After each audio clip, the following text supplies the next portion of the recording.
बिस्मिल्लाहिर्रहमानिर्रहीम। Last video में हमने काफ़ी चीज़ें देखनी थी, जिसमें एडमिन पैनल क्रिएट करना, यूज़र को लॉगिन करना, उसके अलावा प्रोडक्ट्स को अपलोड करना, और भी काफ़ी चीज़ें हमने देख ली थी। तो आज हम देखेंगे कि कैसे जो एडमिन साइट से प्रोडक्ट अपलोड की जाती है या कोई भी डाटा जो एडमिन साइट से अपलोड किया जाता है उसको कैसे हम लोग शो करेंगे यूज़र साइड पे। मैं पहले कुछ टैब्स को अरेंज कर लूँ और साथ ही मैं अपना वेब सर्वर लॉन्च कर लूँ।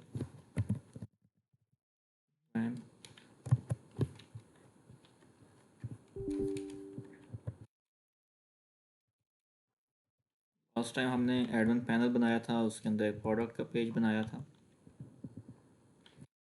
हमने यूज़र को प्रोडक्ट्स शो की थी और बाकी ऑप्शन अभी हमने इम्प्लीमेंट नहीं किए थे, जिसमें यूज़र को एडिट और डिलीट का ऑप्शन देना था या डिलीट का देना था, जो भी वो अभी हमने नहीं किया, वो हम लोग बाद में देखेंगे। आज हम लोग देखेंगे कि कैसे ये डाटा कस्टमर साइड पे या वेबसाइट के ऊपर, मेन पेज के ऊपर हम एज अ कैटलॉग या एज प्रोडक्ट या आवर शॉप पेज के ऊपर हम लोग शो करेंगे। तो वेब सर्वर ऑन हो रहा है, तो देखते हैं।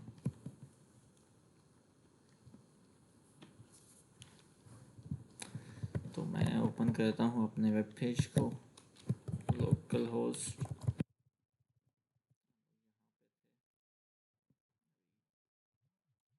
वेब सर्वर की सर्विसेज कुछ ओपन हो गई हैं, कुछ अभी रहती हैं। पहले एडमिन एरिया में जाएंगे।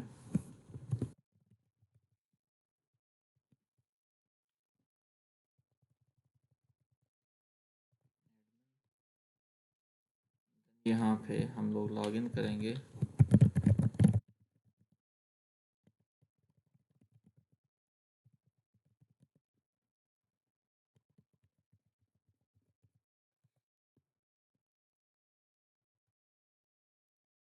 प्रोडक्ट्स का पेज बनाया था जिसमें हमने 2 प्रोडक्ट्स अपलोड की थी। अभी यहाँ पे मैं एक और फील्ड ऐड करना चाहूँगा पहले, ताकि थोड़ा और बेहतर हमारे पास व्यू आ सके। तो मैं चाहूँगा कि यहाँ पे हम लोग एक और फील्ड ऐड करें प्राइस की, ताकि यूज़र को हम लोग या कस्टमर को हम लोग प्राइस भी शो कर सकें। तो उस चेंज के लिए हमें क्या करना पड़ेगा, हमारे एडमिन में जाके पहले तो डेटाबेस के अंदर टेबल क्रिएट करना है। सॉरी, टेबल तो ऑलरेडी क्रिएटेड है, उसके अंदर एक और फील्ड ऐड करनी है। और साथ ही इधर हमने प्राइस का कॉलम ऐड करना है दोनों साइड्स पे। टाइटल को मैं कॉपी पेस्ट कर लेता हूँ और उसको कर देता हूँ प्राइस, और यहाँ पे टाइटल वाले कॉलम को copy and paste, and then यहाँ पे को कर देंगे जब तक हमारा PHP माई एडमिन वगैरह ओपन हो जाता है। इसके अलावा फॉर्म के अंदर भी हमने एक और फील्ड ऐड करनी है जो प्राइस की होगी।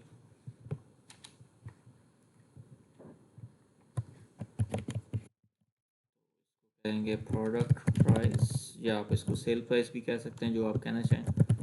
नेम इसका प्राइस होगा, टाइप इसकी हम लोग नंबर रखेंगे, और थोड़ा सा आज हम नंबर फील्ड को भी एक्सप्लोर करेंगे। Price, please enter product.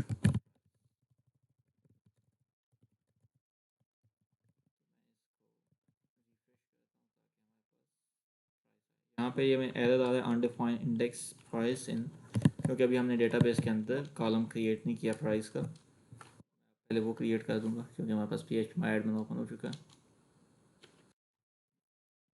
हमारी ई शॉप के नाम की डेटाबेस है,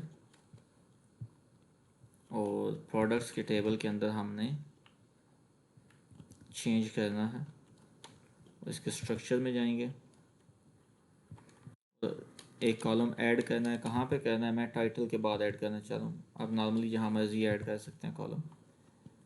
और इसको मैं क्या कहता हूँ, मैं इसको कहता हूँ प्राइस, और इसकी टाइप मैं इंटीजर की बजाय फ्लोट रखूँगा, ताकि पॉइंट्स में वैल्यू हम एंटर कर सकें। पाकिस्तान में तो पॉइंट्स में बहुत कम प्राइसेस होती हैं, और चूँकि पाकिस्तान में मिनिमम करेंसी 1 PKR है। लेकिन जब आप फॉरेन में डील कर रहे हैं, USD में, AED में, या वहाँ पे पॉइंट्स में प्राइसेस होती हैं, तो उसके लिए हमें उसको अकोमोडेट करना होता है। तो उसके लिए फ़्लोट हम यूज़ करते हैं। अगर सिर्फ और सिर्फ बिना पॉइंट के होती तो हम इंटीजर यूज़ करते, इंट यूज़ करते। तो हमारे पास यहाँ प्राइस का कॉलम क्रिएट हो गया। अब मैं जब इस पेज को दोबारा से रिफ्रेश करूँगा तो ये एरर चला जाएगा, लेकिन प्राइस क्या है 00 शो हो रही है, जो कि डिफ़ॉल्ट प्राइस है। मैं डेटाबेस से एक दफ़ा इसको प्राइस रन टाइम पे ऐड कर देता हूँ ताकि हम लोग वहाँ प्राइस शो कर सकें। फॉर एग्ज़ाम्पल हेडफोन्स को मैं कह देता हूँ कि ये 2500 के हैं, जो कीबोर्ड है मैं वो 1500 का। यहाँ पे वो प्राइसेस आ जाएंगी। अगर हम PKR शो करना चाह रहे हैं तो वो हमने यहाँ पे वेब बेस पे शो कर सकते हैं, लाइक पी या RS।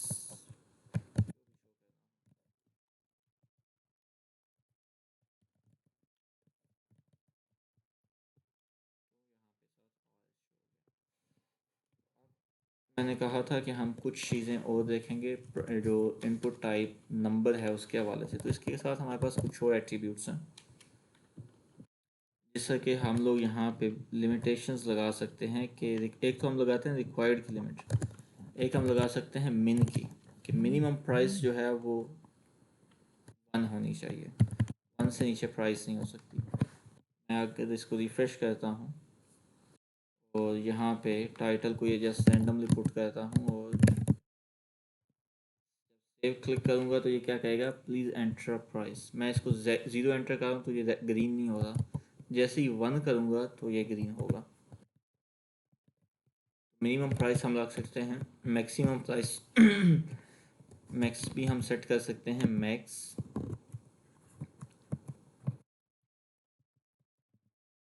मैक्स में हम लोग कर सकते हैं फॉर एग्जांपल 1 लाख। यहाँ पे अब हमारे पास जो मैक्सिमम की लिमिट होगी वो ये होगी कि मैक्सिमम हम लोग 1 लाख तक कर सकते हैं, उससे ज़्यादा करेंगे तो नहीं होगा। जैसे मैं सेव क्लिक कर रहा हूँ तो ये नहीं हो रहा, तो मुझे वापस इसको 1 लाख तक करना है। तो मैक्स हम लोग नहीं लगा रहे क्योंकि हम लोगों को नहीं आइडिया कि कौन सी प्रोडक्ट आएगी और क्या कुछ प्राइस आएगी उसकी। हम इसको रिमूव कर देते हैं।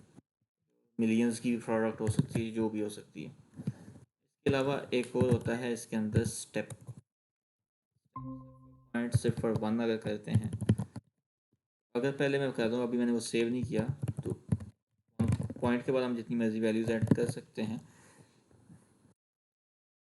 अगर हमने रिस्ट्रिक्ट करना है कि पॉइंट के बाद 2 डिजिट्स तक या 3 डिजिट्स तक जाएं तो उसके लिए स्टेप को हम लोग यूज़ करते हैं, लाइक 1। अगर मैं ये कर रहा हूँ तो ये क्या कहेगा, प्लीज़ एंटर प्रोडक्ट प्राइस, लेकिन मैं यूँ ही 2 पे ले आता हूँ तो वो हमें वैलिड उसको कहेगा। तो इसके लिए हम लोग थोड़ा सा इसका जो एरर मैसेज है उसको भी चेंज करते हैं, please enter valid price. Valid में सारा कुछ कवर हो जाएगा कि जो जो भी हमने रिक्वायरमेंट्स रखी हैं कि प्राइस क्या होनी चाहिए। काफ़ी सारे मिस्टेक्स आएंगे, लाइक 1.0 ज़्यादा करूँगा तो भी 0 तो इग्नोर होगा। इसके अलावा 0 करूँगा तो वो भी एरर देगा, मिनिमम 1 रखेगा। 5 पॉइंट समथिंग करना है, जो भी करना है उसको रखेगा, लेकिन पॉइंट के बाद 2 तक हमें अलाउ करेगा। ये होगी हमारी प्राइस की वैलिडेशन। अभी इसके ऊपर PHP में थोड़ा सा चेंज हमें करना पड़ेगा क्योंकि अब हमारे पास एक और कॉलम आया है प्राइस का। तो इसको मैं कॉपी पेस्ट करूँगा टाइटल को,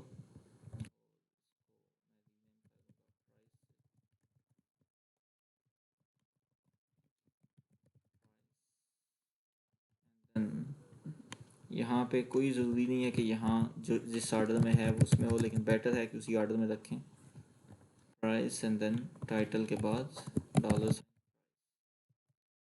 और डिफरेंस आया है, पहले हम जितने भी डेटा फीस देते हैं वो सिंगल कोट के अंदर या डबल कोट के अंदर देते हैं, लेकिन प्राइस को मैंने एज इट इज़ रखा है। चूँकि प्राइस की टाइप स्ट्रिंग या वैल्चर नहीं है या टेक्स्ट नहीं है, तो ये नंबर है, फ्लोटिंग पॉइंट नंबर है, तो इसको हम लोग बिना किसी कोटेशन मार्क के पास करेंगे। मैं इसको एज्यूम करता हूँ कि हमारा कोड ठीक रन हो रहा होगा। तो ये सिर्फ था कि एक प्राइस की फील्ड मैंने ऐड करनी थी, मैंने प्राइस यहाँ पे ऐड कर दी।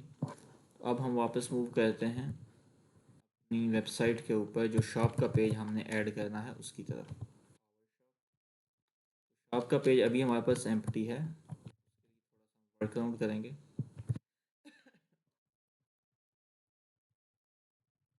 1 के अंदर हमने एक नया पेज क्रिएट करना है जिसको हमने नाम देना है शॉप का।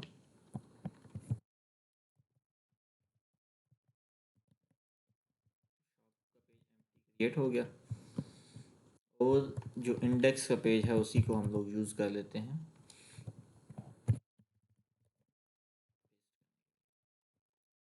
बाकी एरिया जो है सारा हम खाली कर देंगे, हम जस्ट फूटर को रखेंगे और हेडर को रखेंगे। बाकी चीज़ें जो अंदर की हैं वो सारी हम लोग चेंज करेंगे। तो इसका मतलब ये है कि हमें इस स्क्रिप्ट की भी ज़रूरत नहीं पड़ेगी क्योंकि ये पिछले पेज के साथ एसोसिएटेड था।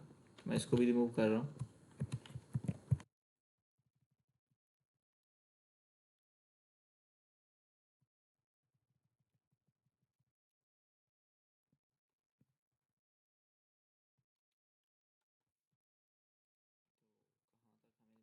नैव बार है, नैव बार भी हमारा PHP से आ रहा है दूसरी फाइल से। तो बाकी सारी चीज़ें हम लोग एक दफ़ा रिमूव कर देते हैं, रखेंगे और हम लोग अपना नैव बार। जब इसको रिफ़्रेश करूँगा तो ये बिल्कुल खाली हो जाएगा। हाँ, मैं एक पहले तो कंटेनर की डिव लगाऊंगा ताकि वो 80% विड्थ के ऊपर आए पेज के। प्लस कंटेनर, और मैं इसको रिफ़्रेश करता हूँ तो कोई आउटपुट पे चीज़ नज़र नहीं आएगी क्योंकि अभी डिव खाली है। यहाँ एक हेडिंग में लगा रहा हूँ, हेडिंग 1 पावर प्रोडक्ट्स। तो यहाँ पे हमें आवर प्रोडक्ट्स के नाम से एक हेडिंग 1 आ गई। और उसके बाद हम लोग क्या करेंगे, तो फ़िल्टर भी हमें चाहिए होगा, सर्च अलाउ करेंगे हम लोग यूज़र को। हम एक रो लगाएंगे, div class row, and then div class col md4 काफ़ी है इनपुट टेक्स्ट के लिए। टेक्स्ट, तो उसको नेम दूंगा सर्च, या कह देता हूँ नेम, जो भी आप कहना चाहें। Place holder class form control.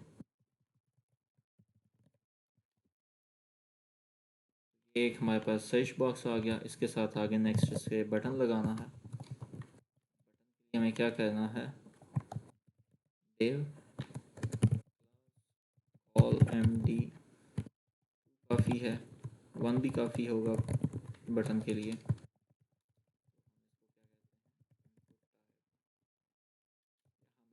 रखते हैं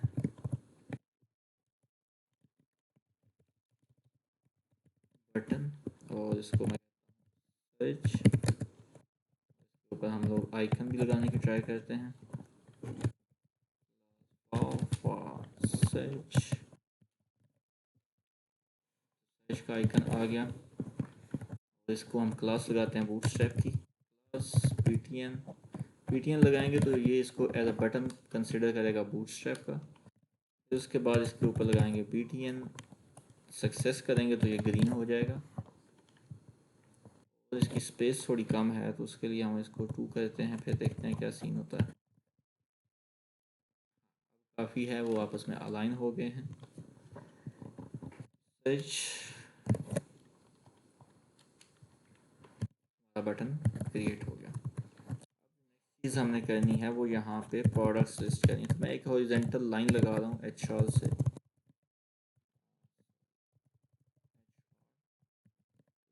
हॉरिजेंटल लाइन लगेगी एक।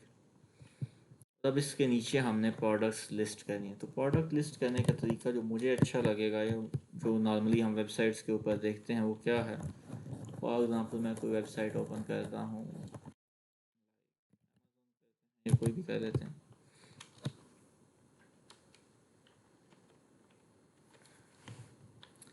तो हमेशा क्या होता है जब प्रोडक्ट डिस्प्ले की जाती है तो मोस्टली क्या है उसका लेआउट, यूँ एक कार्ड लेआउट जिसको हम लोग बोलते हैं।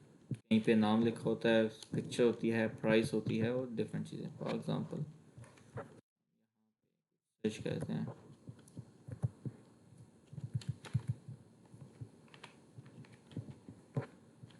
For example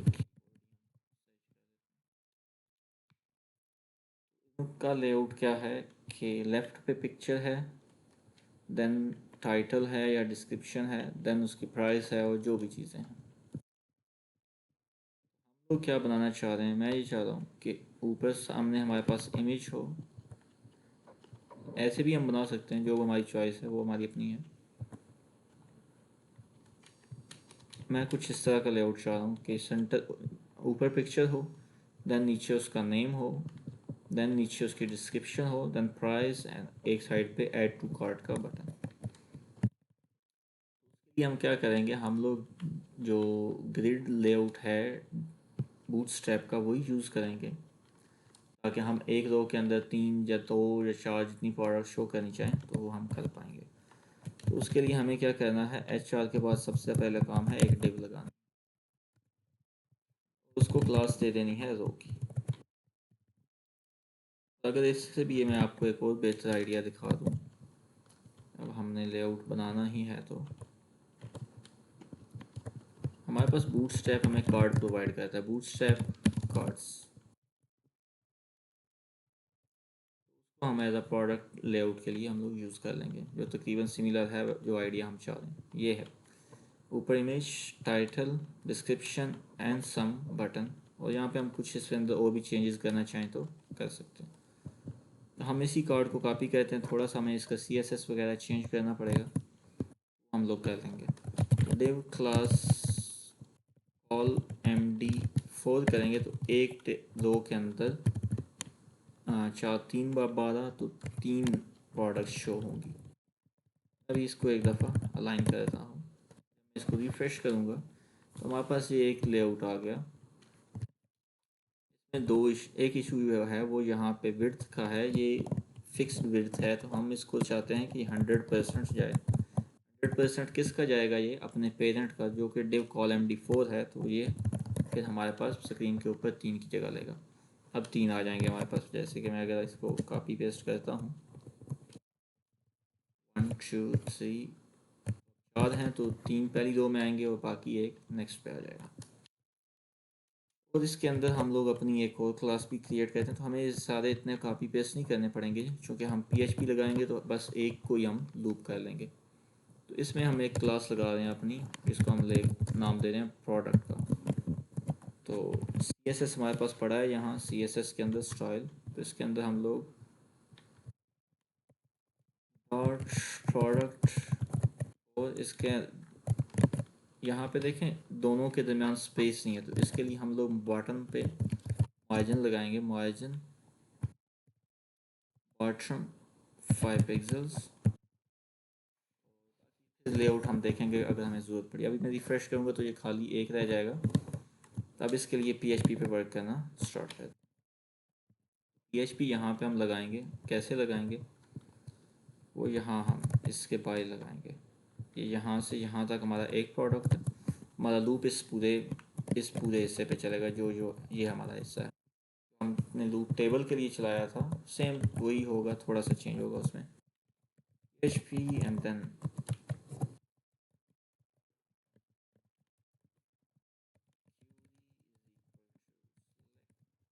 from products and then $data is equal to MySQL query and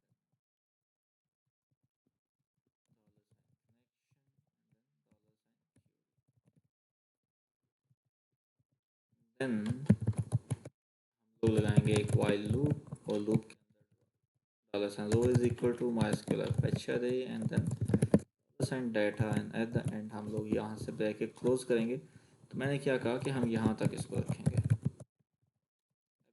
हमने कुछ भी नहीं किया, जस्ट अपनी प्रोडक्ट्स फेच की हैं और एक लूप चलाया है, यहीं पे हमने डिस्प्ले कुछ नहीं किया। तो क्या होगा, जितनी प्रोडक्ट्स हैं उतनी दफ़ा ये कार्ड रिपीट हो रहा है। डेटाबेस के अंदर हमारे पास 2 प्रोडक्ट्स हैं, तो ये 2 बार रिपीट हुआ है। अब टाइटल कहाँ शो करना है, कार्ड टाइटल में, जो यहाँ हमारे पास टाइटल है,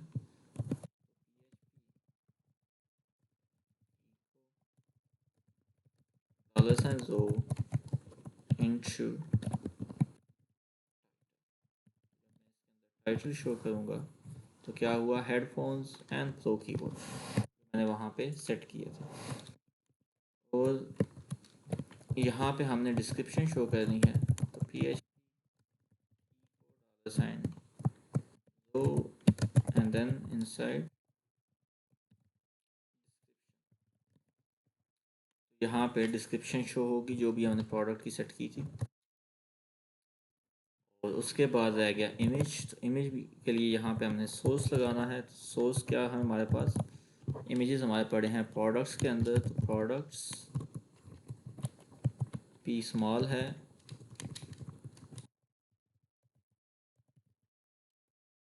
प्रोडक्ट्स याद रखें, जब हम विंडोज़ के ऊपर काम कर रहे हैं तो हमारा ये P स्मॉल और कैपिटल दोनों काम करते हैं, लेकिन जब हम इसको लिनक्स सर्वर के ऊपर अपलोड करते हैं तो वहाँ जाके इशू होता है। तो इसलिए हमेशा याद रखें कि जो कैपिटलाइजेशन वगैरह है उसमें कोई डिफरेंस ना आए। यहाँ अगर टेप फोल्डर का नाम P स्मॉल से है तो यहाँ भी स्मॉल से लिखें। होता क्या है, जब हम न्यू डेवलपर्स होते हैं तो हम लोग यहाँ पे प्रोडक्ट्स, फॉर एग्जाम्पल मैं अभी प्रोडक्ट्स P कैपिटल के साथ रखूँगा, फिर आपको दिखा भी देता हूँ कैसे होता है। तो केस सेंसिटिविटी का ख्याल नहीं रखते और विंडोज़ केस सेंसिटिव है नहीं, तो वो हमारा कोड विंडोज़ के ऊपर ठीक चल रहा होता है, लेकिन जब हम उसको वेब सर्वर के ऊपर लेके जाते हैं सी पैनल के ऊपर, तो वहाँ पे वो लिनक्स ऑपरेटिंग सिस्टम होता है, विंडोज़ नहीं होता। वो केस सेंसिटिव है, तो जब वो केस सेंसिटिव होता है तो हमारा काफ़ी सारा हिस्सा जो है वेब का वो काम करना छोड़ जाता है। केस सेंसिटिविटी का आप ख्याल रखेंगे। इको $, जो हमारे पास किस में पड़ा है, इमेज के अंदर करता हूँ तो यहाँ हमारे पास दोनों इमेजेस लोड हो गए। तो अब क्या हुआ कि एक इमेज छोटा आया है, एक बड़ा आया है, उसको भी हम फिक्स अप कर सकते हैं, लेकिन अभी हम उसकी तरफ फोकस ज़्यादा नहीं करेंगे।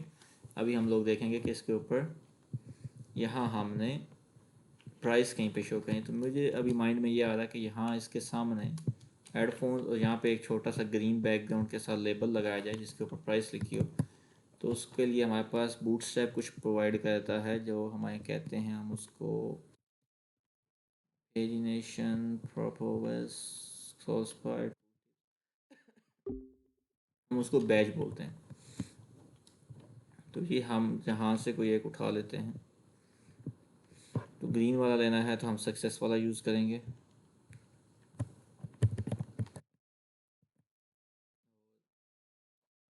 टाइटल के साथ ही हम लोग इसको, अभी जस्ट सक्सेस सक्सेस शो होगा, तो यहाँ पे हम लोग इसके साथ प्राइस शो कर सकते हैं। प्राइस कैसे शो करेंगे, प्राइस डॉट एंड देन करेंगे $, एंड देन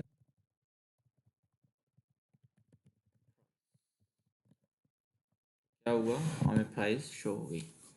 और नीचे जो बटन है गो समवेयर का, हम लोग कह देते हैं add to cart.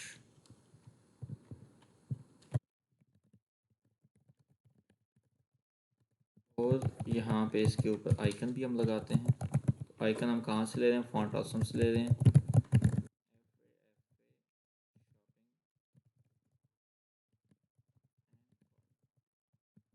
Spelling mistake है शायद, अभी SHOPPING। अब यहाँ पे क्लिक होगा तो ये कार्ट में प्रोडक्ट को ऐड करेगा। तो अब थोड़ा सा मज़ीद देखते हैं कि इसको साइज़ सेम कैसे करना है या कुछ इस तरह की चीज़ें कैसे करनी है। तो थोड़ा सा CSS के ऊपर काम करते हैं। हमारे पास कार्ड इमेज टॉप की क्लास है, चाहूँगा कि मैं इसको एक और डिव के अंदर ले जाऊँ। उसको मैं नाम दे दूँ क्लास प्रोडक्ट इमेज कंटेनर, अलग से CSS कर सकूँ। देन इसके एंड पे यहाँ आउटपुट पे कोई डिफरेंस नहीं आएगा क्योंकि मैंने कोई चेंज किया नहीं है। तो अब प्रोडक्ट इमेज कंटेनर के ऊपर थोड़ा सा CSS,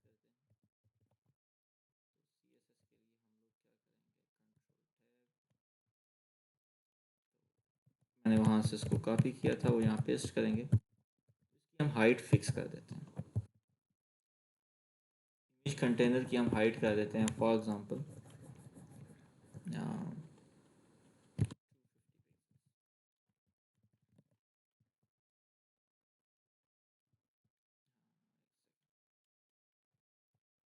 इसके अंदर जो इमेजेस हैं उनको हमने फिक्स नहीं किया।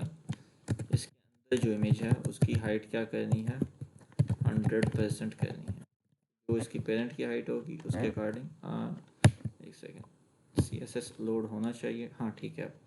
अब ये जो इमेज है इसकी विड्थ जो है वो प्रॉपर नहीं आई, ये थोड़ा सा स्क्यू हो गया है, बाकी हाइट्स का इक्वल हो गई हैं। उसके लिए हम क्या करेंगे, इमेज के ऊपर एक क्लास लगा के ट्राई करते हैं, अगर उससे काम चलता है, अदरवाइज हम फिर कोई और अल्टरनेट देखेंगे। इसके लिए हम लोग क्या लगाएंगे, IMG response flute.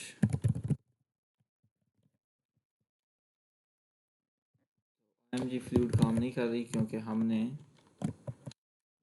IMG and flute, मैं डबल चेक कर दूँ ताकि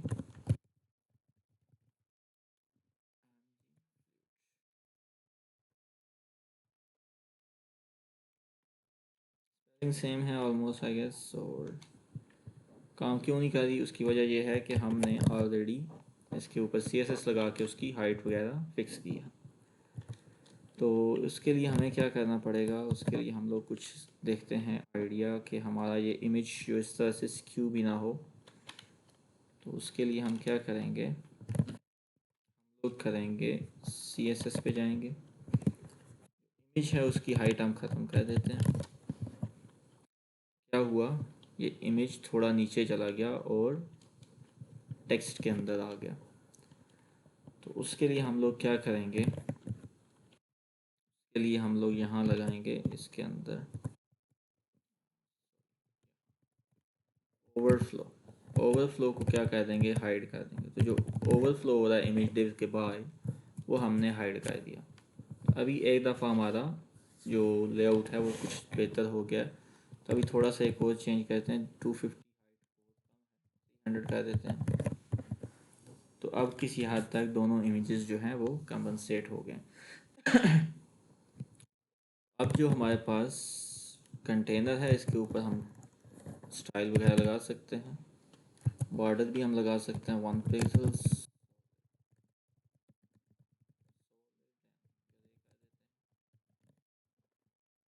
तो ये जो हमारा इमेज कंटेनर था उसके ऊपर हमारी एक CSS लग गई, बॉर्डर आ गया। तो अब मैं इसके ऊपर जूम इफ़ेक्ट लगाना चाहूँ, जब यूज़र इसके ऊपर होवर करे तो ये थोड़ा सा इमेज जूम हो। उसके लिए हमें CSS प्रोवाइड किया है बूट्स W3 स्कूल ने। School CSS on hover image, ये जूम ऑन होवर का एक CSS है। एनिमेशन लगती है, ट्रांसफॉर्मेशन कहते हैं हम लोग। तो वो जहाँ से हम लोग कॉपी पेस्ट कर,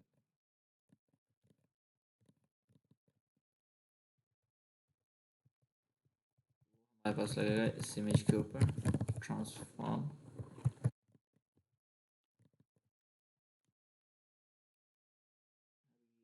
लोड हो रहे तो मैं उसके अकॉर्डिंग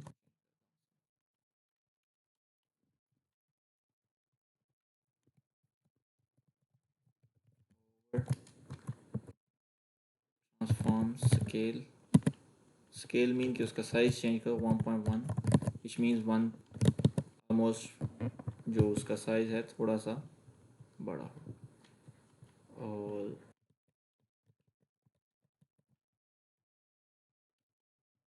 इसके अलावा ट्रांजिशन ट्रांसफॉर्म, तो उसके लिए हमें एक चीज़ लगानी पड़ेगी, डॉट प्रोडक्ट। हम लोग डायरेक्टली इस इमेज के ऊपर भी हमने एक क्लास लगाई है, वो भी यूज़ कर सकते हैं, जो कि है कार्ड इमेज टॉप। लंबा चौड़ा लिखने के बजाय यहाँ पे भी वही क्लास, और ट्रांसलेट ट्रांजिशन ट्रांसफॉर्म लोग हैं। ये ट्रांजिशन ट्रांसफॉर्म की उसकी वजह यह है उसकी स्पीड कंट्रोल करना चाहें, अभी अगर हम लोग होवर करते हैं तो थोड़ा स्पीड से हो रहा, स्मूथ नहीं फील हो रहा। अभी भी स्पीड से ही होगा, इसको थोड़ा सा स्लो करेंगे। क्या करेंगे, 1 सेकेंड बहुत ज़्यादा है वैसे, लेकिन आइडिया हो जाएगा कि ये कैसे वर्क करता है। तो इसमें मिस्टेक वगैरह आई है वो पहले फिक्स करनी पड़ेगी। ट्रांजिशन, ट्रांसफॉर्म,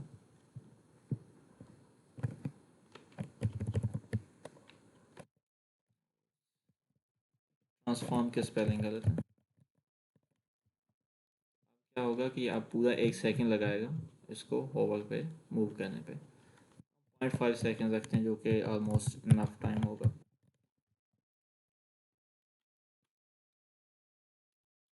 जैसे ट्रांजिशन होंगे। अब अगर हम लोग सर्च वगैरह के ऊपर काम करना चाहें तो वो हम लोग कल करेंगे, और कार्ट के बटन को भी फंक्शनल करेंगे। तो आज के लिए इतना काफ़ी है। आज हमने जो मेन चीज़ देखी है वो सिर्फ़ और सिर्फ शॉप का पेज बनाना देखा है, और कैसे हम लोग प्रोडक्ट्स को डिफरेंट लेआउट्स के साथ यूज़र को शो कर सकते हैं। और इसके अंदर हमने बूटस्ट्रैप के कार्ड्स का यूज़ किया, कुछ CSS का यूज़ किया, ट्रांसफॉर्मेशन प्रॉपर्टीज़ यूज़ की, और ये हमने बैजेस यूज़ किए जो प्रोडक्ट की प्राइस है उसको शो करने के लिए। तो यही चीज़ें थी आज के लेक्चर में। किसी का कोई क्वेश्चन हो तो वो पूछ सकता है, अदरवाइज़ हम लोग कल इंशाल्लाह रिकंटिन्यू करेंगे।